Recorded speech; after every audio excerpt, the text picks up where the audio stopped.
Soy Pocho Salcedo. Bienvenidos a nuestros televidentes, estaciones de televisión en América Latina y aquellos que nos sintonizan de costa a costa en los Estados Unidos continental y Hawái. Aquí en Nueva York estamos listos para decodificar junto a ustedes las historias que dan forma a nuestro mundo. Estas no son solo las noticias, este es el ADN de las noticias.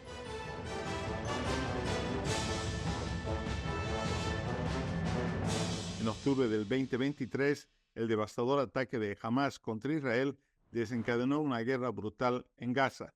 La respuesta militar ha provocado una catástrofe humanitaria con más de 40,000 muertos y más del 85% de la población de Gaza desplazada, y se desconoce el destino de más de 100 rehenes.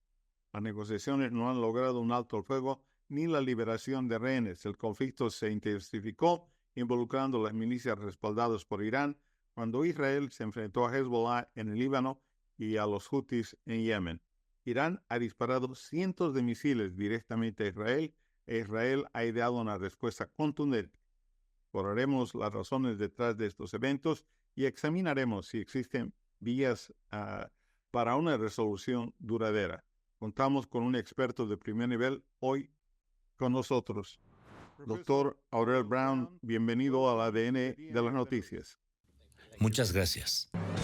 Aurel Braun es profesor de Relaciones Internacionales y Ciencias Políticas en la Universidad de Toronto.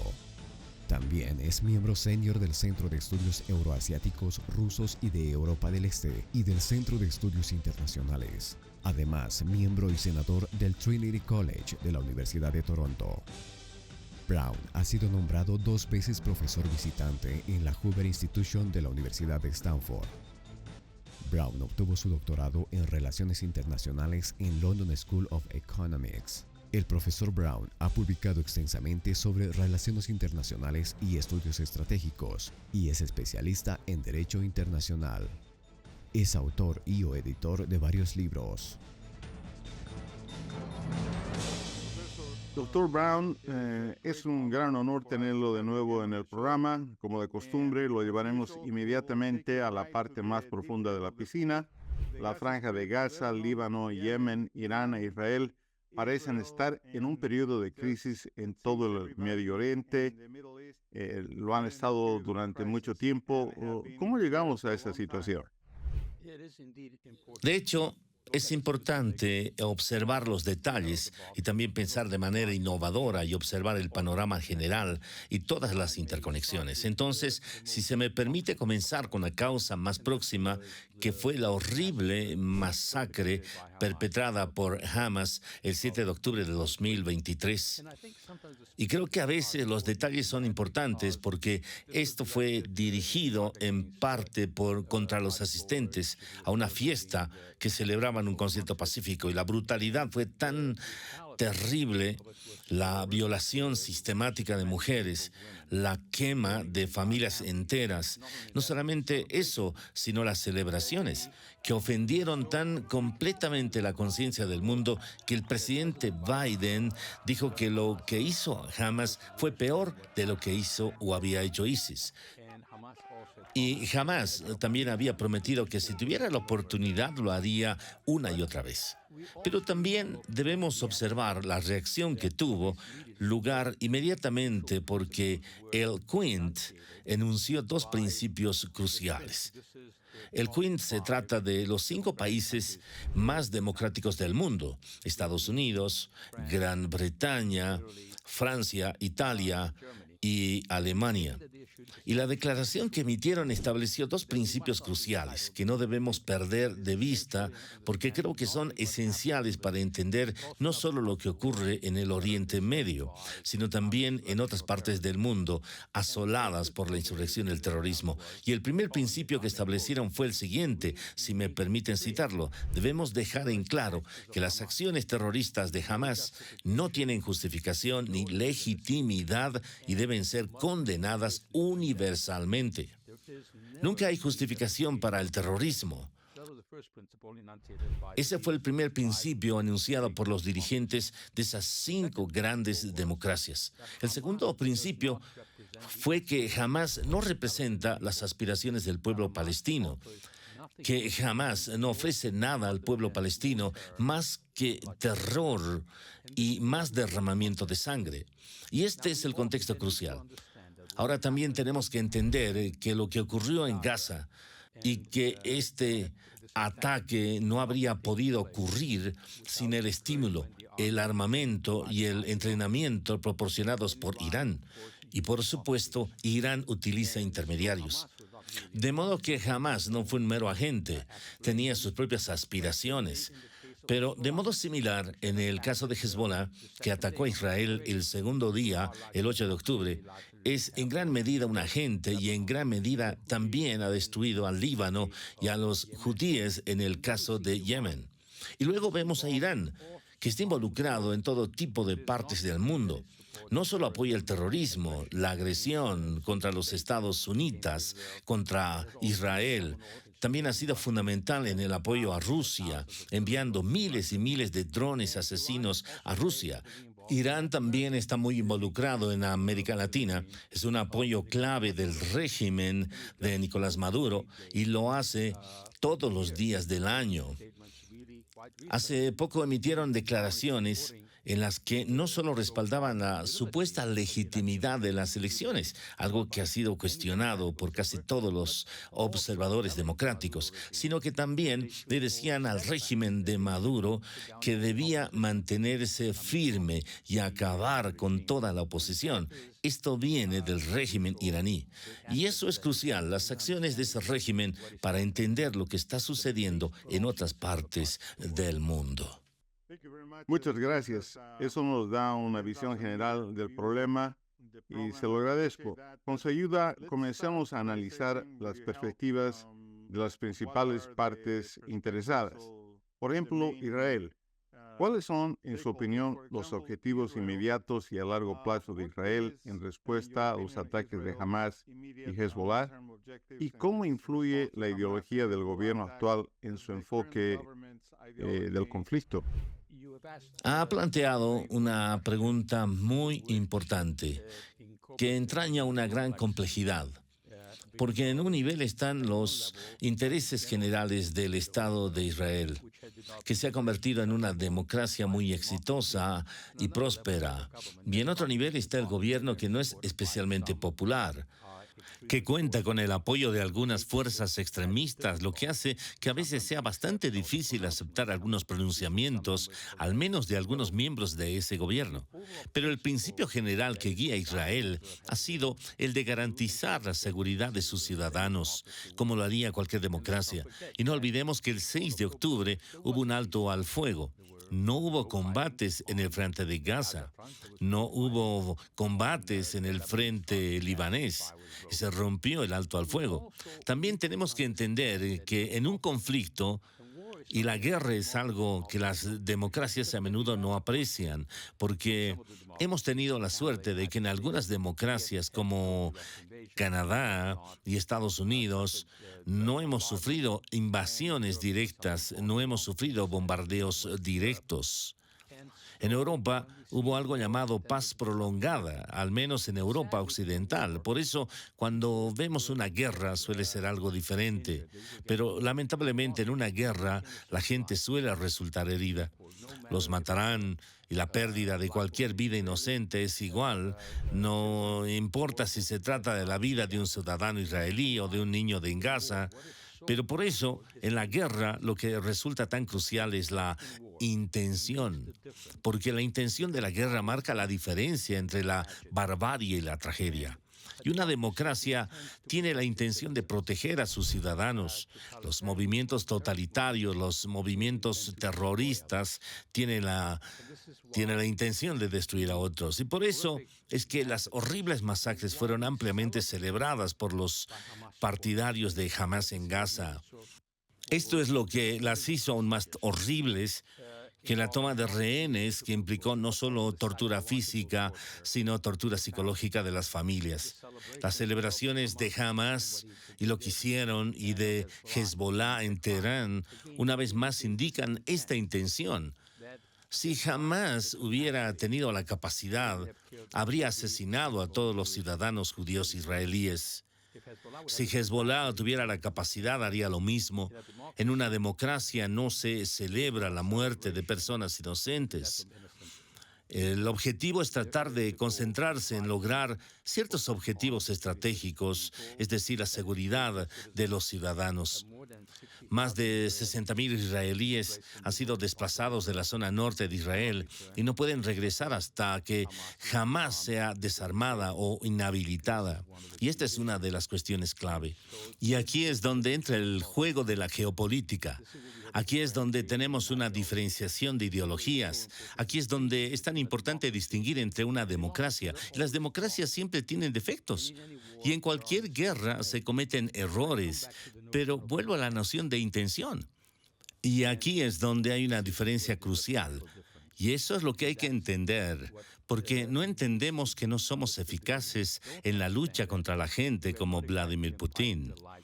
No somos eficaces en la lucha contra los Maduro de este mundo, contra el totalitarismo del extremismo islámico y contra el imperialismo que viene de Irán, y nos desarmamos psicológicamente.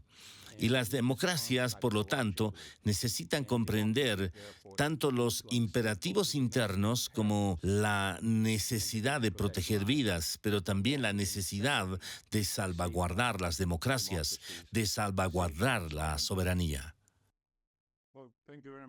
Muchas gracias. Es ciertamente una situación compleja y una respuesta compleja a una situación de ese calibre.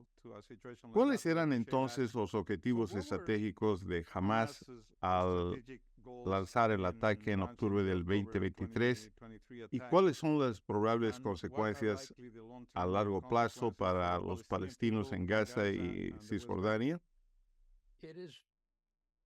No es posible tener una certeza absoluta sobre los objetivos de Hamás, por lo que estamos analizando pruebas circunstanciales que sugieren una serie de líneas de razonamiento. Uno de ellos es el objetivo general de Hamás, que siempre ha sido destrucción de Israel.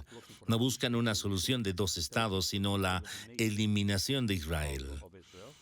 Y no olvidemos que Hamás era parte de la hermandad musulmana, que comenzó básicamente como un movimiento fascista islámico que fue reprimido en Egipto y que tenía objetivos más amplios. Pero al mismo tiempo, aunque son sunitas, se vincularon con Irán y eso fue realmente crucial. Por lo tanto, había una coincidencia de intereses. Irán quería eliminar a Israel y Hamás quería eliminar a Israel.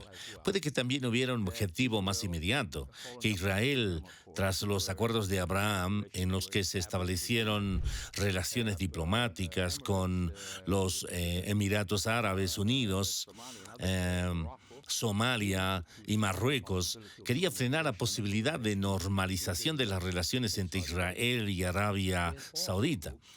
También esperaban que Israel fuera atacado no solo por Hamás, sino también por Irán, así como por Hezbollah y los Houthis. Y lo hicieron, pero no tuvieron éxito.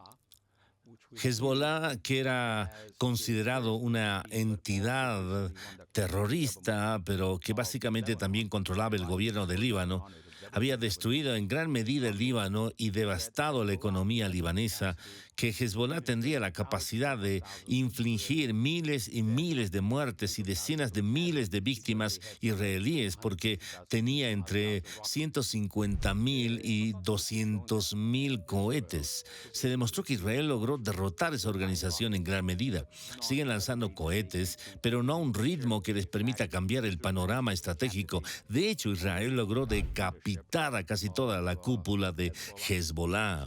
De este modo, Irán, en cierto sentido, está perdiendo a dos de sus aliados clave en el norte, a Hezbollah, que se había vuelto cada vez más ineficaz en el sur, a Hamás, donde vimos la muerte de Yahya Sinwar.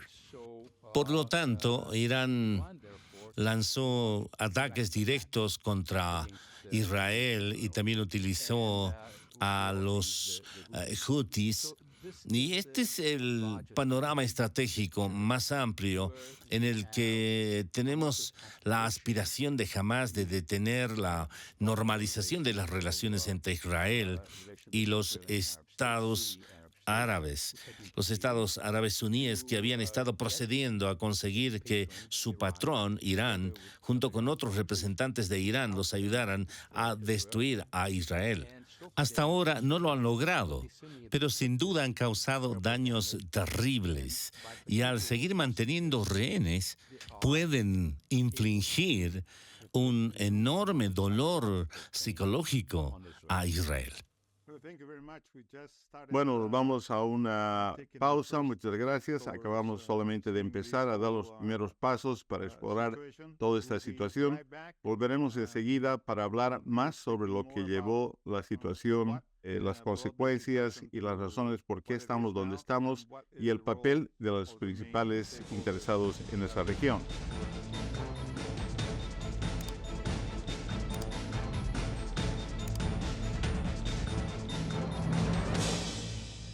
Y estamos de retorno con el profesor Aurel Brown, que se une a nosotros desde Toronto, Canadá.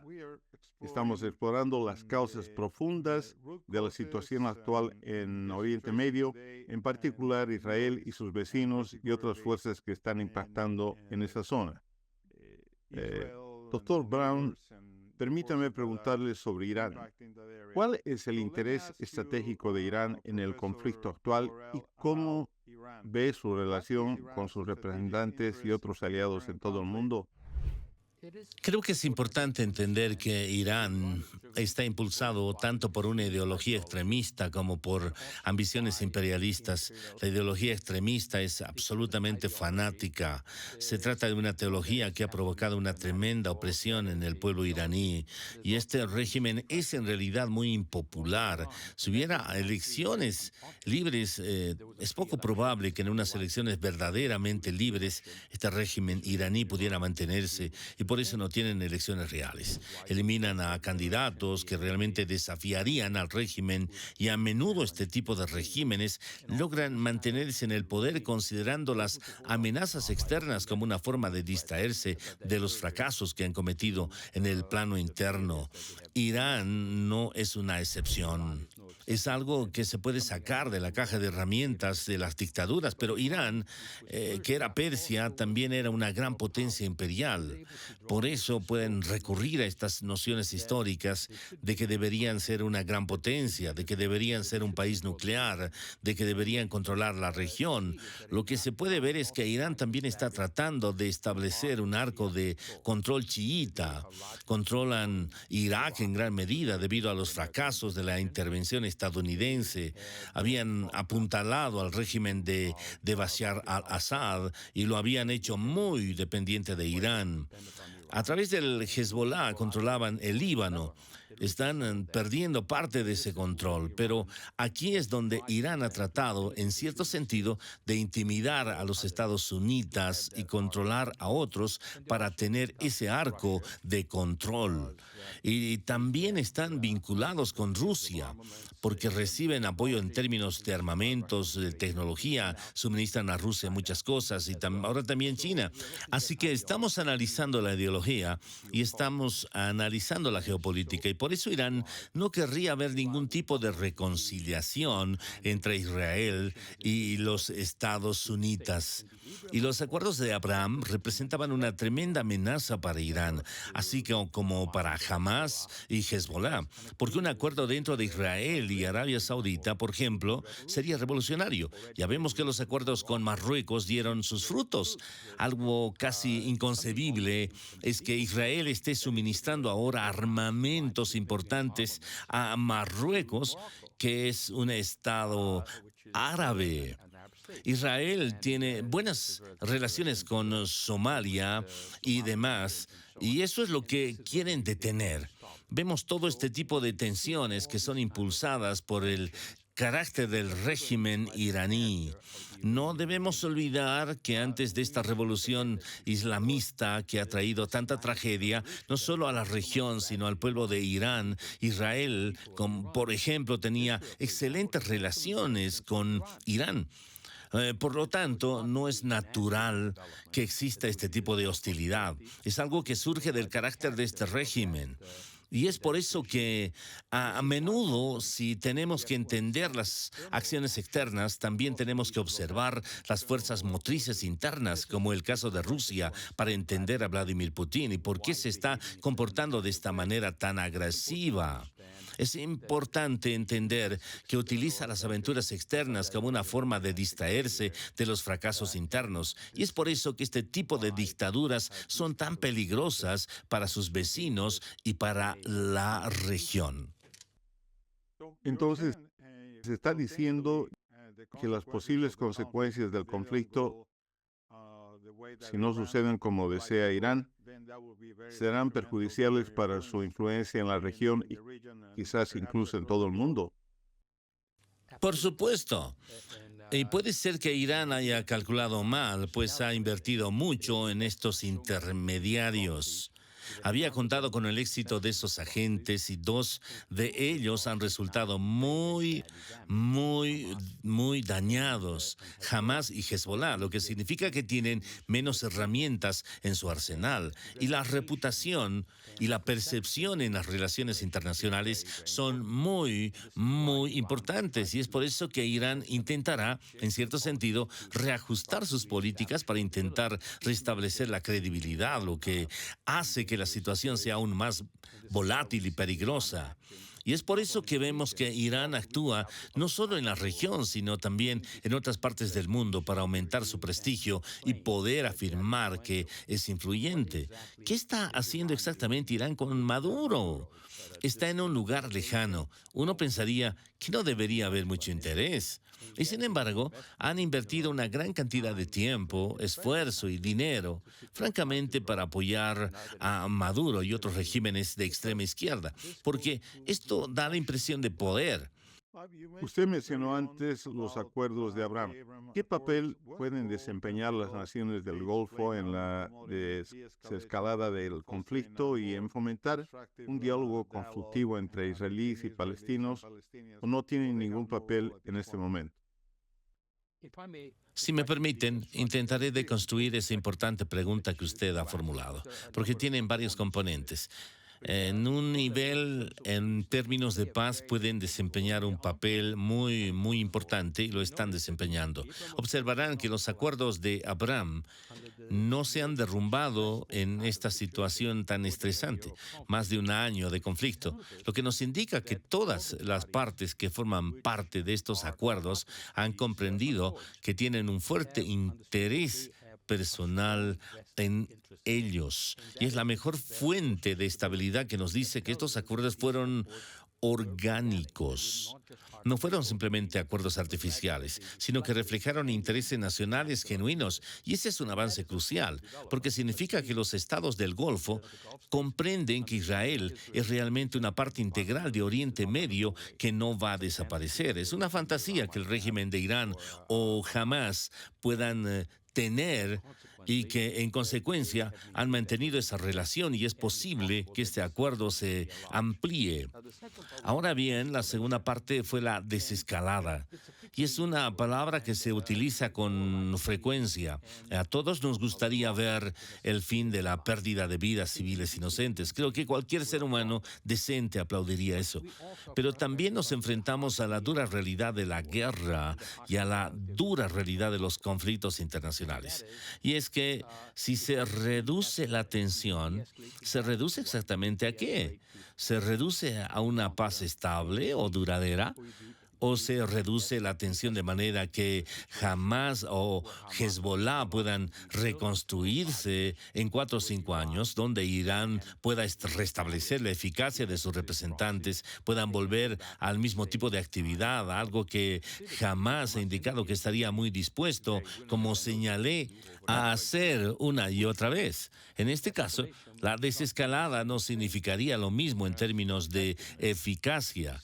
Por lo tanto, Si definimos la desescalada como la que nos lleva a una paz viable, si no solo conduce a que los ciudadanos de Israel estén más seguros, sino como dijo Quint, algo muy importante, a ese segundo principio de que jamás no ha aportado nada al pueblo de Gaza, al pueblo palestino, nada más que terror y derramamiento de sangre, entonces, en cierto sentido, tenemos que entender que jamás no solo tiene rehenes a algunos israelíes, sino que ha tenido como rehenes al pueblo palestino de Gaza. Y por lo tanto, la desescalada no puede concluir a un restablecimiento o rejuvenecimiento de Hamás o de Hezbollah. Y no creo que sea de interés de los estados del Golfo, no es interés de Arabia Saudita. Y creo que son plenamente conscientes de ello y por eso no han actuado de la forma que esperaban. Hamás e Irán, porque era evidente que esperaban que los acuerdos de Abraham se evaporaran en caso de que se produjeran tensiones de este tipo. Y el hecho de que no se disiparan es sumamente importante y nos dice algo sobre el futuro de la región, que en realidad es bastante positivo, que demuestra que es posible avanzar, que ofrece cierta esperanza en un periodo muy sombrío, extremadamente doloroso. Y como he señalado, la pérdida de vidas inocentes es algo que todos nosotros, cualquier persona razonable, deberíamos lamentar y por supuesto se debería hacer todo lo posible para tratar de evitar la pérdida de vidas civiles inocentes. Muchas gracias. En el último minuto y medio, la posición predeterminada, al menos para los Estados Unidos, ha sido la consideración de una solución de dos estados. ¿Qué piensa al respecto?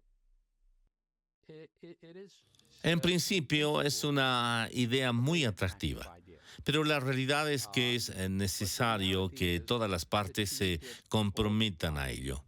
Y cuando se habla de una solución de dos estados, tiene que ser una solución de dos estados que se acepten mutuamente en términos reales y significativos.